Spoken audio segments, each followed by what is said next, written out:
এরকম 4K, 8K এবং 16K ছবিগুলো বর্তমানে প্রায় সব প্ল্যাটফর্মেই খুব ট্রেন্ডিংয়ের সাথে চলছে। বিশেষ করে ফেসবুক, ইনস্টাগ্রাম, টিকটক এইসব সোশ্যাল মিডিয়াতে এগুলা বেশি দেখা যায়।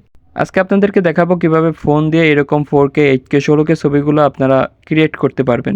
তো এর জন্য আপনারা যে কোনো একটা ব্রাউজারে চলে আসবেন, আসার পর এই জায়গায় লিখবেন KREAAI। এইটা লিখে সার্চ করার পর এরকম কিছু আসবে। তারপর আপনারা প্রথম যে ওয়েবসাইটটা এটাতে ক্লিক করবেন। তো এই জায়গায় ক্লিক করার পর আপনাদেরকে এরকম একটা ইন্টারপেজে নিয়ে আসবে। নিয়ে আসার পর এই জায়গায় অনেকগুলো অপশন দেখতে পাবেন। তার ভিতর উপরে যে সাইন আপ লেখা আছে এটাতে ক্লিক করবেন। এটাতে ক্লিক করার পর আপনাদেরকে এই জায়গায় আপনাদের গুগল অ্যাকাউন্ট দিয়ে সাইন ইন করতে হবে। তো এর জন্য কন্টিনিউ উইথ গুগল এই অপশনে ক্লিক করবেন। এই অপশনে ক্লিক করার পর আপনাদের জিমেইলগুলো শো হবে। তারপর যে কোনো একটা জিমেইল দিয়ে এই জায়গায় লগ ইন করে নেবেন। তো লগ ইন হয়ে গেলে আপনাদেরকে আগের ওই পেজটাতে নিয়ে আসবে। এই জায়গায় আসার পর আপনারা অনেকগুলো অপশন দেখতে পাবেন। এই জায়গায় অনেকগুলো অপশনের ভিতর এই জায়গায় আছে যে ইনহ্যান্সার এই অপশনটা দেখতে পাচ্ছেন, এই অপশনটায় আপনারা ক্লিক করবেন।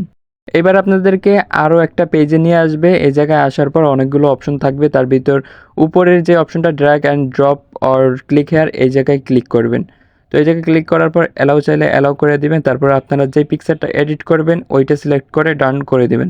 তো এই জায়গায় কিছুক্ষণ লোড নেবে, যেহেতু এটা এআইয়ের কাজ একটু লোড নেয়। লোড নেওয়ার পর এই যে নিচে একটা ডেসক্রিপশন লেখা লাগবে, ওইটা তারা তাদের ইমেজ অনুযায়ী তারা নিজে নিজে এই জায়গায় লিখে দেবে। তো এই দেখেন এই জায়গায় লেখা কমপ্লিট হওয়ার পর আপনারা নিচে দেখবেন এই জায়গায় 2x, 4x, 8x, 16x আছে। তো আপনারা 16xে ক্লিক করে দেবেন। ক্লিক করে দেওয়ার পর একটু নিচে আসবে। নিচে আসার পর প্রথমে আছে যে স্টাইল, এটা নন আছে, এটা ননই থাকবে। তো যেরকম আছে ওইরকম থাকবে। তারপর নিচে এই জায়গায় যে এগুলো আছে এগুলো আপনারা ফুল করে দিবেন। ফুল করে দেওয়ার পর এই জায়গায় যে নিচে আছে ইনহ্যান্স, এই ইনহ্যান্সে ক্লিক করবেন। ইনহ্যান্সে ক্লিক করলে আপনাদেরকে এরকম একটা পেজে নিয়ে আসবে। আসলে এটা হলো তাদের পেইড ওয়ার্ক। আপনাকে এই জায়গায় ফটো এডিট করার জন্য তাদেরকে টাকা দেওয়া লাগবে। আসলে এই কয়েকদিন পর পর নতুন ওয়েবসাইট তৈরি করে ফটো এডিটের জন্য। কয়েকদিন তারা এটা ফ্রি করে দেয় তাদের পাবলিসিটি বাড়ার জন্য। তারপর থেকে তারা তাদের সিস্টেম চালু করে দেয়, মানে তাদের যে আপগ্রেড প্ল্যানটা আছে ওইটা তারা ওপেন করে দেয়। সো এবার যদি আপনি মনে করেন এই জায়গা থেকে টাকা দিয়ে ফটো এডিট করবেন তাহলে সেটা করতে পারেন।